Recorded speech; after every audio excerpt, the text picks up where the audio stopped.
أقم الصلاة لدلوك الشمس إلى غسق الليل وقرآن الفجر إن قرآن الفجر كان مشهودا. أعوذ بالله من الشيطان اللعين الرجيم. بسم الله الرحمن الرحيم. اللهم صل على فاطمة أبيها وأمها وبألها وبنيها وسر المستودع فيها بعدد ما أحاط به علمك، لنبشر أنفسنا بأننا قد تحرنا بولاية سيدتنا مولاتنا فاطمة الزهراء سلام الله عليها، وبلغها منا تحية وسلاما، وآتنا من لدنك في حبها فضلا وإحسانا رحمة وغفرانا إنك ذو العفو الكريم يا أرحم الراحمين. پروردگار عالم کی بارگاہ میں اس بات پر شکر ادا کرتے ہیں کہ اس نے ہمیں رمضان الکریم کی متبرک اور بہترین ساعتوں میں یہ توفیق بخشی کہ آج کے دن اس نصف رمضان الکریم کے اس منزل پر ہم اس مقام پر کھڑے ہوں کہ ہمارے دلوں میں، ہماری روحوں میں وہ نور قرآن، وہ دسترخوان علوم اہل بیت علیہم السلام جن سے انسان ایکچولی اس رمضان الکریم کی بہاروں سے اور اس کے فیوز سے، اس کی رحمت سے سال بھر کی انرجی کو اکٹھا کرتا ہے. تو اس ایک مختصر ٹائمنگ کے پروگرام کے اندر ہم نے قرآن الفجر پروگرام کے اندر کوشش کی کہ آپ سب کے دلوں پر اہل بیت علیہم السلام کے علوم کے ذریعے دستک دی جائے اور مل کر اس عشق کو، اس محبت کو، اس واسطے کو، اس پہچان کو، اس شناخت کو، اس عقیدے کو جسے رب العالمین نے عبودیت کی شرط قرار دیا ہے، کہ جس پچھلے پروگرام پہ جہاں پر ہم نے جہاں پر ختم کیا تھا پروگرام کو کہ اللہ رب العالمین نے تمام انگنت کاؤنٹلیس بلیسنگز جو اس نے انسان پر کی ہیں، اس کے عوض میں، اس کے بدلے میں انسان سے کہا کہ وہ شاکر ہو اور اس کے شکر کو جو ہے فلق تحمل عقبہ، اس پوزیشن سے گزرنے کو شکر قرار دیا، اس احساس سے گزرنے کو شکر قرار دیا، اس فکر سے گزرنے کو شکر قرار دیا، اور اس سوچ، اس ایمان، ان فیلنگز اور ان احساسات اور اس سچویشن قلبی کیفیت سے گزرنے کو شکر قرار دیا، جس قلبی کیفیت میں فلق تحمل عقبہ کہ اس ولائی فکر سے ہو کر گزریں اور نعمتوں کا شکر ادا نہیں ہو سکتا مگر یہ کہ قلب مومن، قلب انسان، کسی اہل ایمان کا دل جو ہے وہ ولایت آل محمد کے اس عشق اور اس کیفیت سے انسان اپنے آپ کو گزارے. فلق تحمل عقبہ وما ادراک ما العقبہ. تو جب یہ کیفیت سے گزریں گے تو کہا کہ شعور نہیں ہے اگر کہ ولایت کیا ہے، یہ اس دعوے دار کے لیے جو کہ اس بات کا دعویٰ کرتا ہے، کلیم کرتا ہے کہ وہ ولایت آل محمد، ولایت مولائے متقیان کے اوپر ہے. تو کہا وما ادراک، شعور ہے کہ جب اس قلبی کیفیت، ولائی کیفیت سے انسان گزرتا ہے کہ اس کے سائنز ہوتے ہیں، ان سائنز کے ذریعے ان آثار قلبی اور آٹومیٹک کنیکشنز جو اللہ رب العالمین نے بنائے ہیں وہ ظاہر ہوتے ہیں، جس سے انسان کی پہچان ہوتی ہے کہ یہ ولایت آل محمد رکھنے والا انسان ہے۔ تو ان آٹومیٹک کنیکشنز کو اللہ رب العالمین سورہ بلد کے اندر بہت بہترین انداز میں کلام اللہ عز و جل، گاڈلی ٹیکسٹ، ہولی ٹیکسٹ کے اندر یعنی محفوظ فرمایا، اور ہمارے لیے انا نحن نزلنا الذکر وانا لہ لحافظون۔ اور پھر الحمدللہ الذی ہدانا لہذا وما کنا لنہتدی لولا ان ہدانا اللہ۔ تو اس ہدایت کے اوپر قلب انسان جب اقرار کی کیفیت سے گزرے گا، ایکسیپٹنس کی کیفیت سے، فلاقتحم العقبہ وما ادراک ما العقبہ، تو پھر کہا فک رقبتین، یعنی اس کا پہلا اثر کیا ہوئے گا کہ دنیا کی ہر قسم کی غلامی سے انسان آزاد ہو جائے گا۔ پھر اس کے گلے میں توق، اس کی محبت اسیر عشق ولایت آل محمد علیہ السلام، اسیر علوم آل محمد علیہ السلام ہوگی، اسیر حلال،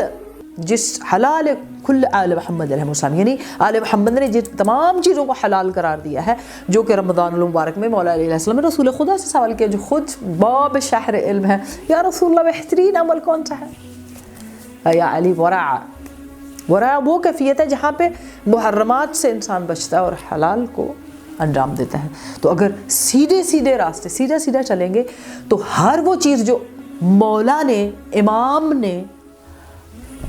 حرام کی ہے اس سے ہم بچیں، اور جو حلال کی ہے اس سے ہم اس پر عمل کریں۔ اب یہ ہے کہ انسان کو کنفیوز کرنے کے لیے بہت سارے اعمال ایسے تھے اور ہیں جو انسان کے قرب کا باعث تھے، لیکن اس کو ہم نے اس طرح نہیں دیا۔ اب یہاں پر فک رقبتن پہلی کیفیت ہے کہ انسان آزاد ہو جاتا ہے۔ پھر فک رقبتن کے بعد آتا ہے او اطعام فی یوم ذی مسغبہ، اور آج کا دن اس ہستی سے منسوب، اس وجود سے، اس حسن سے، اس کمال سے، اس نور سے، اس شجاع سے، اس صابر سے، اس حلم والے امام سے، کہ جن کی شخصیت کے خلق اور اخلاق اور حلم کی دشمن بھی تعریف کرتے ہیں۔ کہا پہلا کیا ہے؟ ولایت علی محمد کا توق، جس کے روح اور جس کے وجود میں ہوگا، پہلا وہ ہر قسم کی غلامی سے آزاد ہوگا، اسے کوئی خرید نہیں سکتا دنیا کی چیزوں کے بدلے میں۔ دوسری اس کے آثار کیا ہوں گے؟ او اطعام فی یوم ذی مسغبہ، وہ یا پھر یہ کہ کھانا دینا فی یوم اس دن، ذی مسغبہ جو کہ گرسنگی کا دن ہو، تشنگی کا دن ہو، جس دن مومنین کی تشنگی، ان کے ٹورڈز قلبی کیفیت اپنے آپ اس پیاس کو محسوس کرے، تو وہ تشنگی کیا دنیاوی خوراک کی ہے؟ تو ہم نے کیا کیا؟ آج بڑا دل چاہتا ہے کہ اس او اطعام فی یوم ذی مسغبہ، چونکہ امام حسن علیہ السلام کا دسترخوان مشہور ہے، اور ہم لوگوں نے کیا کیا؟ ہم نے ظاہری طور پر دسترخوان امام حسن علیہ السلام کو لیا، یا پھر اور بھی دسترخوان جو ہم لگاتے ہیں ہم سارے ہی کلچرل۔ تو قرآن نے اس دسترخوان کو کس طرح انٹروڈیوس کیا؟ قرآن بھی بہت سارے دسترخوان جو ہے ان کو انٹروڈیوس کرتا ہے، لیکن اللہ کی نظر میں ٹائمنگ بھی ہے، بیسٹ دسترخوان کی پہچان بھی ہے، اور پھر ہم نے سمجھا کہ امام حسن علیہ السلام کا دسترخوان صرف 7 قسم کے مختلف رنگوں کی غذا پکا کر امام کے نام پر رکھنے، اور پھر لوگوں کو بلا کر امام حسن کے نام کی ایک دعائے توسل یا قرآن کے سورہ پڑھنے کے بعد ہم امام کو خوش کر گئے۔ ایسے امام خوش نہیں ہوتے، اور نہ ہی ہم امام کو اس سطحی ایک عام ظاہری طور پر ایک سطحی سا کھانا کھلانے کا ثواب اس میں ہم داخل تو ہو سکتے ہیں، لیکن وہ اس پرماننٹ دائمی معرفت کے حصول میں ہمارے لیے برج کا کام نہیں دیتا، اس کا ثواب شاید اسی وقت ہماری حاجت کے ہونے پہ ہمیں ملے اور اس کے بعد کچھ مہینوں کچھ سالوں کے بعد اس کا اثر بھی ختم ہو جائے. تو وہ اس وقت اثر ختم ہوتا ہے جب انسان قلبی کیفیت میں اس معرفت کی منزل سے نکل جاتا ہے. تو ہم نے دسترخوان امام حسن علیہ السلام کو صرف اپنی حاجات کا ذریعہ قرار دیا، نہ کہ معرفت کا، نہ کہ یہ کہ علوم امام حسن علیہ السلام، خلق امام حسن علیہ السلام، شجاعت امام حسن علیہ السلام، یا وہ مصلحت علمی امام حسن علیہ السلام، یا وہ تبلیغ امام حسن علیہ السلام. اچھا یہ بھی ہم نے سوچنے کی کوشش کی کہ ہم امام حسن علیہ السلام کے نام پر دسترخوان بچھا رہے، تو آخر باقی ائمہ بھی تو دسترخوان بچھاتے تھے. خود ابی الفضل عباس کا دسترخوان مشہور تھا، خود جناب علی الاکبر بن الحسن علیہ السلام کا دسترخوان مشہور تھا، خود سیدہ زینب سلام اللہ علیہا کا دسترخوان مشہور تھا، اور باقی ائمہ علیہم السلام، امام زین العابدین علیہ السلام کا دسترخوان مشہور تھا، امام باقر علیہ السلام کا، محمد جعفر صادق علیہ السلام، سب اماموں کے دسترخوان مشہور تھے، اور سب ان کے دسترخوانوں سے فیض پاتے تھے، مسافر آتے تھے دوسرے بھی. تو آخر ہم شیعہ لوگوں نے آج کے دن مثلا اس سے پہلے کہ ہم مولا کے اس کی طرف جائیں تو او اطعام فی یوم ذی مسغبہ، تو اس کی بہت ساری ریزنز میں ایک چھوٹی سی اس مختصر سے وقت میں آپ کے ساتھ شیئر کروں، تاکہ ہم آئندہ سے جب امام حسن علیہ السلام کے لیے کوئی توفیق اہل بیت سے کوئی خدمت کرنے لگیں، کوئی عاجزی کرنے لگیں، کوئی خضوع کرنے لگیں، کوئی ان کی ولایت کی معرفت کے ٹورڈز کچھ انجام دینے لگے، تو ہمیں احساس ہو کہ ہم کیا کر رہے ہیں. امام حسن علیہ السلام کا دسترخوان کیوں مشہور ہوا؟ اس لیے کہ جس وقت میں امام حسن علیہ السلام نے دسترخوان کا آغاز کیا، اس زمانے میں خود ان کے والد محترم، خود مولا متقیان، اول المؤمنین، سید الاولیاء، سید الاوصیاء، وصی پیغمبر علیہ السلام، نفس پیغمبر علیہ السلام، مولا متقیان علیہ السلام کے وجود پر حاکم شام لعنت اللہ علیہ کی طرف سے جو ہے وہ منبر سے جو ہے وہ برے القابات، برے لفظ بولے جاتے تھے. اب وہ ٹائمنگ جس میں نام لے کر خطبات جمعہ کے اندر مولا پر سب کیا جاتا تھا، العیاذ باللہ، تو یہ بھی حکومت تھی جو رسول اللہ کی حکومت کے نام پر قائم تھی، اسلام کی حکومت کے نام، جس اسلام میں شکر نام ہی شاکر کی منزل ملتی ہی انسان کو تب ہے جب وہ ولایت علی علیہ السلام کے اقرار کی منزل پر اس توق کو اپنے عشق اور عقیدے کے گلے میں پہن لے. تو وہاں پر دشمن اسلام، وہاں پر سو کالڈ اس وقت کے پیسے والے، طاقت والے، جیسے آج بھی لوگ ہیں، پیسے کے زور پر کیا کچھ کر سکتے ہیں خرید کر، تو ممبروں سے جس کی مدحت میں رسول اللہ ممبر سے انا و علی من نور واحد کی صدا دیتے رہے، اور یہ کہ امت کا باپ سمجھاتے رہے، وہاں ایسے جن کے دلوں میں لا الہ الا اللہ داخل نہیں ہوا تھا، ایسے لوگ شیطانی وسوسوں کے ذریعے اور اب شیطانی اعمال کے ذریعے امت کو گمراہ کرنے کے لیے سرگرم عمل تھے. تو امام حسن علیہ السلام نے ایک بڑا سافٹ کارنر رکھا، دسترخوان. کوئی مسافر شام سے آئے، کوفہ سے آئے، کہیں سے بھی آئے، چلو جی بھوکا ہے، تو اس کو مدینے کے ہر راستے سے پتا تھا کہ یہ راستہ دسترخوان کی طرف جاتا ہے. ہوتا کیا تھا کہ جب کوئی دسترخوان پر آ کر بیٹھتا، ظاہری نعمت سے لطف اندوز ہوتا، تو اس کے دل میں یہ خواہش پیدا ہوتی کہ یہ ظاہری نعمت مجھے دینے والا اصلی کون ہے. تو پھر امام اس سبز قبا میں وہ سبط پیمبر، وہ جان پیمبر، وہ سید شباب اہل الجنہ، وہ حلم و تقویٰ اور سیرت پیمبر رکھنے والے امام حسن علیہ السلام جو ہے وہ سامنے آتے، اور پھر ان کے سامنے اپنے خاندان کی، جب وہ کہتے سبحان اللہ، اس دسترخوان کا رزق،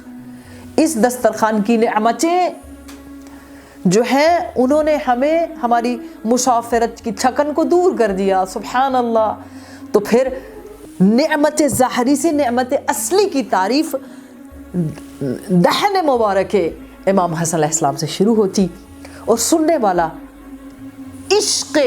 ولایت امام حسن اور عشق ولایت امیر المؤمنین میں گرفتار ہوئے بغیر، سرشار ہوئے بغیر نہ رہ سکتا. یعنی جتنے بھی دسترخوان پر آتے پھر وہ علی ولی اللہ کا کلمہ پڑھتے ہوئے امام حسن کے گھر سے نکلتے. یعنی آئے تھے نا آشنا، آئے تھے نہ جاننے والے، آئے تھے بے معرفت، آئے تھے بے چراغ، آئے تھے دلوں کے اندھے، آئے تھے آنکھوں کے اندھے، عقیدے کے اندھے، آئے تھے جہاں پر ہدایت نہیں تھی، نور نہیں تھا، چراغ نہیں تھا، حسن نہیں تھا، قرآن نہیں تھا، عمل نہیں تھا، تقوی نہیں تھا، شکر نہیں تھا، کچھ نہیں تھا. لیکن ظاہری دسترخوان پر جب بیٹھے تو پھر وجود مقدس، یہ ایک بہترین طریقہ تھا. اور امام حسن علیہ السلام کے وجود سے اس لیے کہا آپ کسی بھی زمانے میں مومن، شیعہ، عاشق محمد و آل محمد، عاشق امام حسن علیہ السلام کسی بھی زمانے میں ہو، اگر اس کا زمانہ سختیوں والا ہو، اگر اس کے زمانے میں ایسی علوم اہل بیت پر پابندی لگا دی جائے، لوگوں کے دلوں کو نورانی کرنے تک پابندی لگا دی جائے، مشکلات کا شکار ہوں سیاسی طور پر، روحانی طور پر، علمی طور پر، بہت ساری چیزیں، تو پھر اصلی عاشقی یہ پہچان کہ او اطعام فی یوم ذی مسغبہ،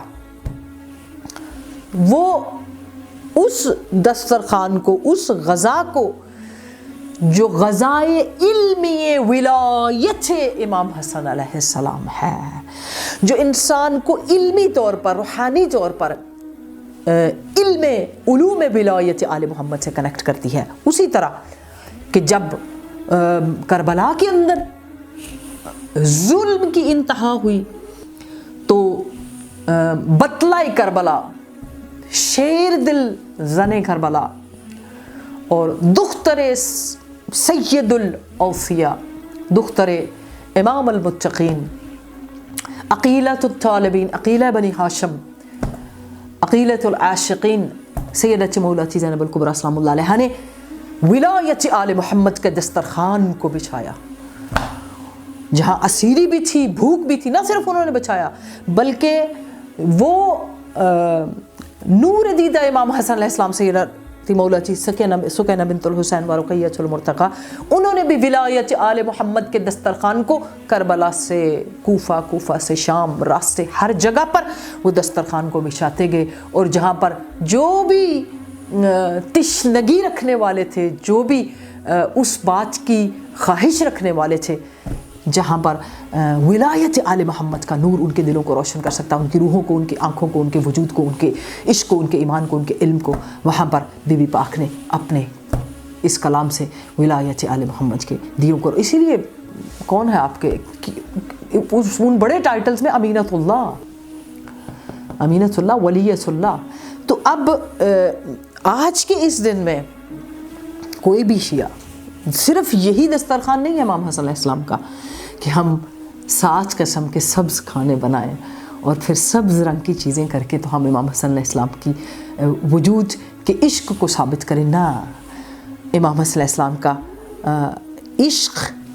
جو ہے وہ پروف ہوتا ہے جب خلق امام حسن ہمارے وجود میں آئے،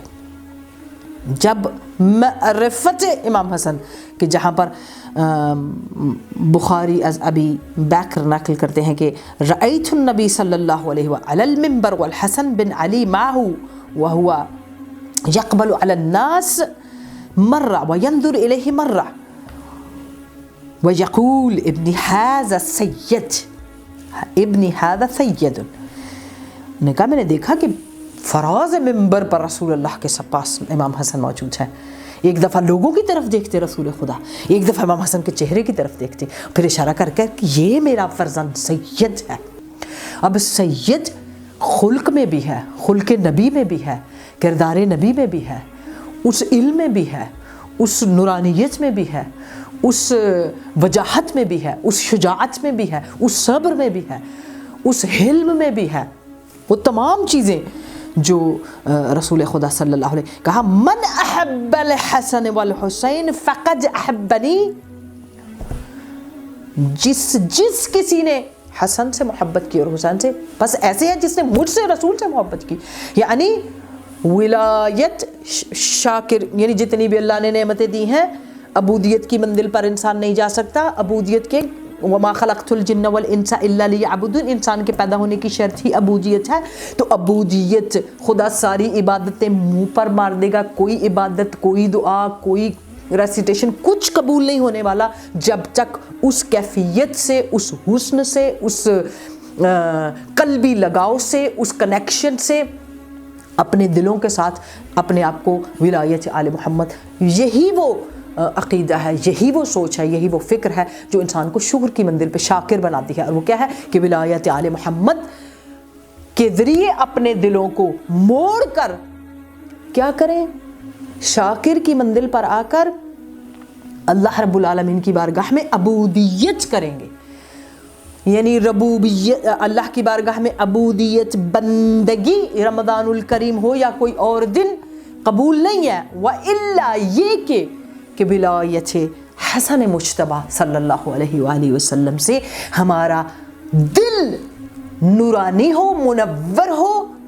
ہماری روح، ہماری فکر، ہماری زبان ان کے خلق سے، ان کے وجود سے منور ہو. اور کہا ایسے ہی ہے امام حسن سے محبت کرنے والا جیسا اس نے ڈائریکٹلی رسول سے محبت کی. وَمَنْ أَبْغَضَهَا فَقَدْ أَبْغَضَنِي،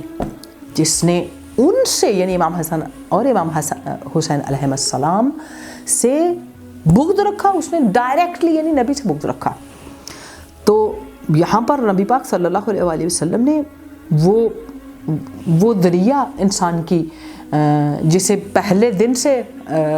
معرفت کی منزل کی طرف جانے کے لیے، عقل کا دروازہ کھلنے کے لیے شکر کی طرف آنا ضروری ہے، عبودیت کی طرف کے لیے جانے کے لیے اور شکر ادا کرنے کے لیے اللہ نے کہا بہترین ریکوگنیشن ولایت آل محمد کی ہے. آل محمد کی ولایت کی جب ہمیں پہچان ہو جائے تو ہم دسترخوان علوم آل محمد بچھائیں. یہ نہیں کہ جب ہم امام حسن علیہ السلام کی ولادت کے دن دسترخوان بچھائیں تو ہم نے صرف کھانے پہ لوگوں نہیں، کوئی نہ کوئی ایک ایسا علمی نقطہ، کوئی نہ کوئی ایسی بات جو انسان کے وجود کو پورا سال امام حسن سے جوڑے رکھے، پورا سال ولایت امام حسن مجتبیٰ علیہ الصلاۃ والسلام کے ساتھ وہ سلامتی، وہ اطعام ولایت، وہ طعم ولایت، وہ طعم علوم ولایت آل محمد کا دسترخوان ایکچولی بچھانا ہے. تو ہمارے ہاں کلچر ہے کہ ہم فوڈ کے اوپر جو ہے وہ بس سمجھتے ہیں یہ کافی ہے. البتہ اس کا حقیقی مطلب جو دسترخوان بچھانے کا اس سورہ کے اندر یوم اطعام ذی مسغبہ کہ جس دن انسان یعنی ولادت کے دن یعنی شہادت کے دن، یعنی ہم سب جیسے شہادت کو کے دن ہوتا تو ہم کتنے ہمارے دلوں کے اندر ایک خاص کیفیت ہوتی ہے، ہم تشنگی ہوتی ہے کہ کہیں جائیں، کہیں پر جگہ ہو جہاں بیٹھ کر ہم پرساں کریں، جہاں بیٹھ کر ہم آل محمد کے علوم کو سن سکیں. یا پھر ولادت کے دن ہم سوچتے ہیں کون سی جگہ جہاں پر لوگ اکٹھے ہو رہے ہیں، تو یہ تشنگی کا دن ہے. یہ وہ دن ہے جب لوگ اپنے وقت کے امام سے ان کا دل اداس ہوتا ہے، دل تنگ ہونا یعنی کسی چیز کو مس کرنا. تو اب کون سے ایسا دن ہے، کون سا ایسا وقت ہے، کون سا ایسا لمحہ ہے کہ انسانیت مظلومیت میں ہے. تو ہم جو ہے اس وقت کے امام کے لیے ہمارے دل اداس ہوں، وقت کے امام کی خاطر ہمارے دلوں کی اداسی کا ذریعہ وجود مقدس جناب امام حسن علیہ السلام کے لیے بہت سارے مورخین نے، ابن اثیر نے، ابن خلدون نے، سید حاشم معروف الحسنی نے، باقر شریف قریشی نے، اور پھر خود آپ کے وجود مقدس 10,000 کی فوج کے ساتھ آپ نے کس طرح فتح شمال افریقہ اور پھر تبری اور ابن اثیر کے اندر امام حسن علیہ السلام کا فتح تبرستان 30 ہجری کے اندر بہت سارے مجاہدین کے ساتھ جنگ میں آپ کا شامل ہونا. ابو نعیم اصفہانی نے بھی لکھا امام حسن علیہ السلام فتوحات ایران کے اندر بھی آپ کی شرکت موجود ہے، اور جنگ جمل کے اندر اپنے بابا مولائی متقیان کی رکاب میں کس طرح آپ نے خاص خط قائم کیے اپنی شجاعت اور دلاوری کے کہ کوئی دشمن یہ نہ سوچے کہ اگر کوئی صبر کی منزل پر اس مقام پر ہے تو شجاعت اور دلاوری بھی اتنی ہی وجود مقدس امام حسن علیہ السلام میں ہے. بہت ساری یہاں پر باتیں ہیں اور بہت سارا یہاں پر جو ہے ایک مرتبہ آپ کے وجود کے اوپر حاکم شام نے ایک جملہ کہا کہ آپ علم و حکمت کے سرچشمے ہیں، تو آپ کے نانا تو کھجور کے درخت کی ٹہنیاں بتا دیتے تھے، کھجور کے درختوں کے بارے میں بتا دیتے تھے، آپ تو انہی کے نواسے ہیں، آپ بتائیے کہ یہ جتنے کھجور کے درخت ہیں اس کے اوپر پھل کتنا ہے۔ تو آج آپ سے یہ پوچھتے ہیں کہ اگر آپ علم و حکمت کا سرچشمہ ہے تو امام حسن علیہ السلام نے جتنی کھجوروں کے درختوں پر کھجوروں کی تعداد تھی، جتنی ڈیٹس ان درختوں پر موجود تھیں، ان کو جو ہے بتایا، اور اس کے بعد معاویہ نے باقاعدہ ٹیم کو اس کے اوپر لگایا، اور دیکھا گیا کہ جو تعداد 4460 یا 40 کے قریب آپ نے بتائی، اسی تعداد کے مطابق ان خرموں کو جب اتارا گیا کہ ایک تعداد نہ آگے تھی نہ پیچھے تھی، تو دشمن بھی آپ کے علم و حکمت اور علم غیب کی تعریف کیے بغیر نہ رہ سکے۔ بے شک ورثہ علم و حکمت کا آل محمد علیہ السلام ہے۔ آئیے ہم امام کے عشق میں دوسروں کی غلط روایات کو لے کر صرف کان میں بالی پہن کر امام حسن علیہ السلام کے عشق کو پروف کرنا بڑا آسان ہے، جو کہ حرام بھی ہے، کسی بھی امام سے نقل ہے۔ تو ولایت کا توق یہ نہیں ہے کہ ہم اپنے وجود کے کسی حصے میں اس کڑی کو پہن لیں، صرف اس سے پروف نہیں ہوتا ہے، یا پھر کانوں میں دوسروں کی غلط روایات کو دیکھ کر امام سے منسوب کریں اور امام کے حلم کو کاپی کریں، امام کے خلق کو کاپی کریں، امام کی صرف ایک چیز کو کاپی کرنے کے لیے سارے ہم چل پڑتے ہیں اور اس کا امام سے تعلق ہی نہیں ہے۔ آئیے روز ولادت امام حسن مجتبیٰ علیہ السلام جو سید شباب اہل الجنہ ہیں، جن کے وجود کی محبت رسول اللہ کی محبت اور کلمے کو کامل و اکمل کرتی ہے، مسلمانیت کو مکمل کرتی ہے۔ مسلمان نہیں ہے جب تک ولایت امام حسن مجتبیٰ اس کے وجود کو نورانی نہ کر دے، بجائے اس کے کہ ہم دنیا دار لوگوں کی باتوں کو، سیاسی باتوں کو اپنے وجود میں لا کر اپنے آپ کو ایسے عمل میں لے جائیں جو امام سے ہمیں دور کرنے والا ہو۔ آئیے خلق اور اخلاق امام حسن سے اور وجود مقدس امام حسن کے علوم سے اپنے وجود کو نورانی بھی کریں، اس دعا کے ساتھ کہ وقت کے امام کے ظہور کی دعا آج کے اس دن میں پروردگارہ بحق آبروی امام حسن مجتبیٰ اللہم نور قلوبنا بولایت عالم، اللہم نور اعیننا بولایت عالم، اللہم نور صدورنا بولایت عالم، اللہم نور افکارنا بولایت آل محمد علیہ السلام، اللہم وحشرنا مع محمد و آل محمد علیہ السلام، اللہم عجل لولیک الفرج، والسلام علیکم۔ آن الفجر قرآن الفجر كان مشهورا